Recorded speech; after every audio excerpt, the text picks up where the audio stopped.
Hai, hello, salam sejahtera Malaysia. Selamat datang ke channel Fels Lifestyle. Tuan-tuan dan puan yang saya amat hormati, sudah pasti Anda yang mendengar video ini, yang melihat video ini, saya tak pasti Anda penyokong Anwar ataupun penyokong Perikatan Nasional. Tapi mungkin berita ini boleh mengubah persepsi Anda dan pandangan Anda terhadap kerajaan hari ini, dan juga dibandingkan dengan kerajaan PN sebelum ini. Jadi saudara-saudara yang saya amat hormati, tuan-tuan dan puan, rupanya ada satu berita di mana kepimpinan daripada pembangkang cuba untuk menjatuhkan Anwar, cuba untuk memalukan Anwar, cuba untuk menyerang Anwar Ibrahim. Tapi lihat tuan-tuan dan puan, lain yang jadi. Nak sindir Anwar, PM, pasal tersasar dan bersasar. MP PAS ini pula kena sekolah. Adakah ini bukti kekebalan Anwar Ibrahim?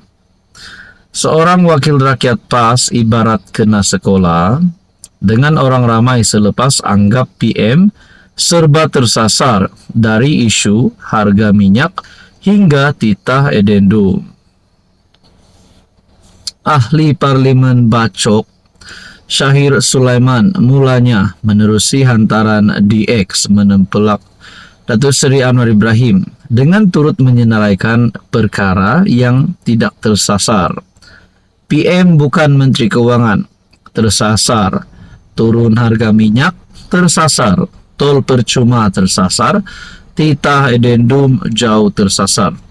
Yang tidak tersasar di NEE, dilepas tanpa dibebaskan, kes rasuah siasatan 3R. Itu kaedah bersasar, sindir Syahir.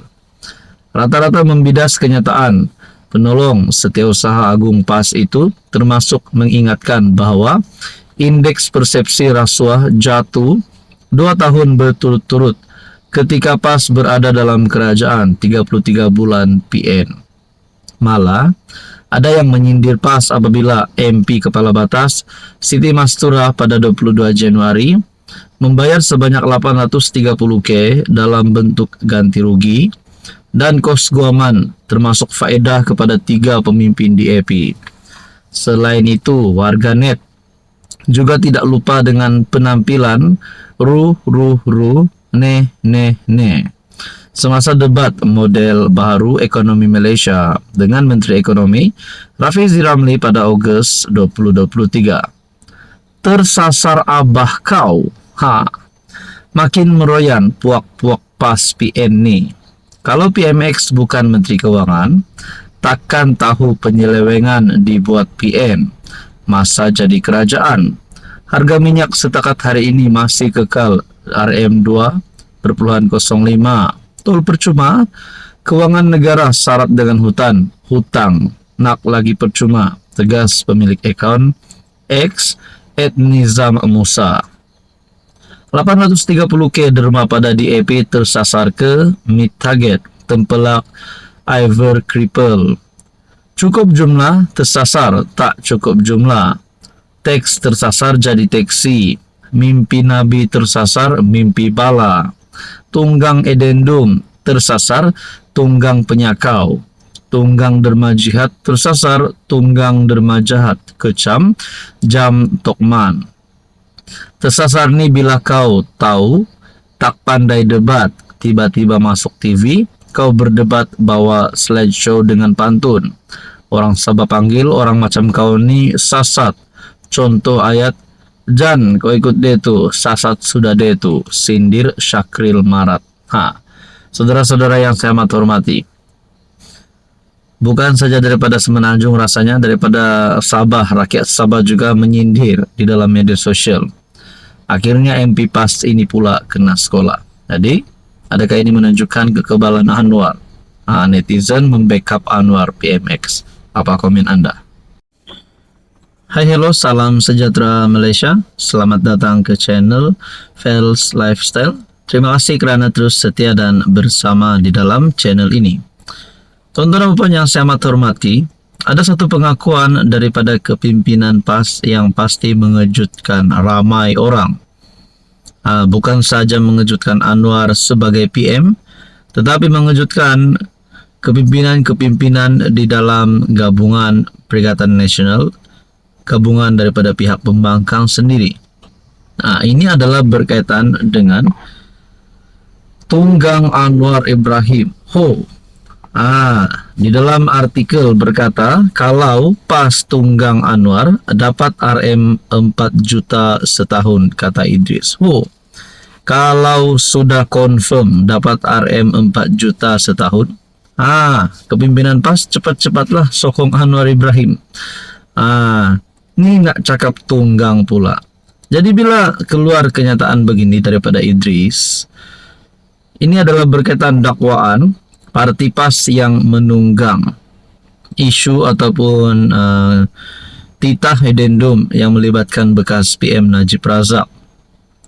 PAS menafikan dakwaan parti itu menunggang isu titah addendum yang di Pertuan Agong terkait Najib Razak kerana berpendapat ada kesempatan lain yang boleh dimanfaatkan mereka jika bertujuan menjadi keuntungan. Naib Presiden PAS Idris Ahmad berkata, berbanding isu addendum berkenaan adalah lebih baik jika parti itu menunggang Perdana Menteri Anwar Ibrahim. Di sini saya nak tanyalah, adakah mereka terlepas cakap, terlanjur cakap menunggang PM? Adakah dengan ini mereka hanya menunggang Muhyiddin, menunggang Bersatu, dan menunggang Mahathir sebagai penasihat SG4? Dengan pengakuan ini, saya pun agak ragu-ragu juga dengan kenyataan daripada Naib Presiden PAS ini. Adakah kenyataan menunggang PM adalah lebih baik jika parti itu menunggang Anwar? Adakah kenyataan ini juga mereka aplikasikan kepada Muhyiddin, kepada Mahathir? Itu menjadi persoalannya. Katanya menunggang Anwar jauh lebih menguntungkan PAS. Malah mungkin boleh mendatangkan hasil RM 4 juta setahun. Daripada tunggang isu addendum, lebih baik tunggang Anwar. Dapat juga 4 juta setahun sebagai wakil rakyat. Kalau untuk kelebihan wakil rakyat, jangan cakap tunggang lah. Pergilah sokong Anwar Ibrahim dan ambillah 4 juta setahun itu. Jadi saudara-saudara yang saya hormati, tuan-tuan dan puan, menurut Anda kenyataan daripada Idris ini adakah terlepas cakap ataupun memang sebenarnya hanya kenyataan untuk menyindir PM? Tuan-tuan dan puan yang saya amat hormati, tuan-tuan dan puan, apa komen Anda? Hai, hello, salam sejahtera Malaysia. Selamat datang ke channel Fels Lifestyle. Terima kasih kerana terus setia dan bersama di dalam channel ini.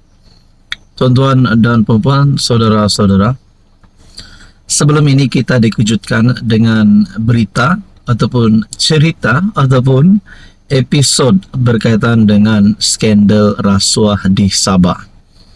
Dan akhirnya setelah cerita ini mulai berpanjangan, mulalah ada gesaan kepada Ketua Menteri Sabah Haji Jinor untuk letak jawatan, JRS tumbang, Don Sabah bubar, PRN Sabah diawalkan, dan banyak lagi lah spekulasi-spekulasi dan cerita-cerita.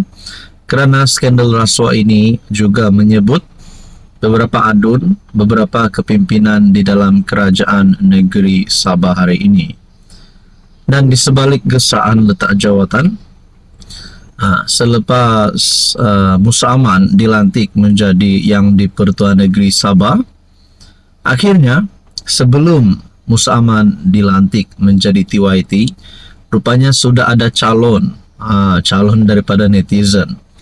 Saudara-saudara, antara beberapa nama yang selalu timbul, selalu ramai yang komen di dalam channel ini, ada yang kata Pairin Kitingan is better for Sabah TYT. Ada yang kata mengikut suara rakyat Sabah, rata-rata terkejut di atas pelantikan Musa Aman. Hanya terkejut. Kalau nak cakap Musa Aman letak jawatan dipecat, saya rasa belum, perkara itu tidak relevan untuk setakat ini. Nah, bagaimana pula dengan calon Ketua Menteri Sabah? Tuan-tuan dan puan yang saya amat hormati, ada yang kata kita tes Bung sebagai CM. Mana tahu dia berani minta itu ini sama PMX. Ini memang orang Sabah yang komen nih. Jadi saudara-saudara, terdapat pilihan di sini yang berkata Bung Mukhtar juga boleh menjadi CM. Yang berkata Joseph Pairin Gitingan pun boleh menjadi TYT Sabah. Jadi saudara-saudara yang saya amat hormati, tuan-tuan dan puan, ini hanya komen daripada netizen, daripada viewers dan subscriber di dalam channel ini. Apa pula komen anda? Bercakap tentang PRN Sabah, mungkinkah PRN Sabah diawalkan? Adakah DUN Sabah akan dibubarkan seawal yang kita tak sangka? Ataupun Haji memang akan tumbang ataupun akan letak jawatan digulingkan? Kita nantikan saja pada PRN Sabah yang terdekat pada tahun 2025. Saudara-saudara yang saya amat hormati, anda rasa siapakah yang bakal menerajui, yang bakal memimpin kerajaan negeri Sabah sekiranya GRS tumbang? Apa komen anda?